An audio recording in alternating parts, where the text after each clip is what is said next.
Hello guys, नमस्कार। ये question हमेशा एमपी और सीबीएसई दोनों बोर्ड्स में पूछा जाता है कि ionization I means ionization enthalpy of nitrogen is greater than ionization enthalpy of oxygen. तो जरा सा आंसर है, समझने की बात है, थोड़ी सी समझिएगा।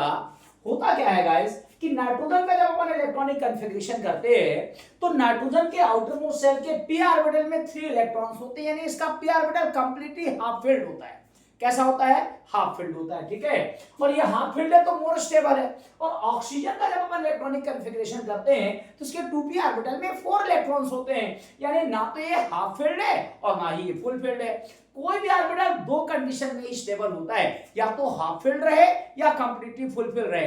क्योंकि नाइट्रोजन जो है, भले इसका एटॉमिक नंबर कम है और उसमें कम प्रोटॉन्स है, इसकी आयनाइजेशन एंथैल्पी कम होना चाहिए, लेकिन ज्यादा इसलिए क्योंकि स्टेबिलिटी ज्यादा है, तो इससे इलेक्ट्रॉन निकालने में ज्यादा मुश्किल आ रही है। जबकि ऑक्सीजन में ज्यादा प्रोटॉन है, सेल तो उतनी ही है लेकिन प्रोटॉन ज्यादा है, इसकी आयनाइजेशन एंथैल्पी ज्यादा होनी चाहिए, लेकिन कम इसलिए हो गई क्योंकि इसका जो पी ऑर्बिटल है उसमें 4 इलेक्ट्रॉन्स है, यानी ना तो हाफ फिल है और ना ही फुल फिल है। तो ये क्या है? लेस स्टेबल है और से इलेक्ट्रॉन निकालना आसान है। इसलिए नाइट्रोजन की आयनाइजेशन एंथैल्पी ऑक्सीजन की आयनाइजेशन एंथैल्पी से अधिक होती है।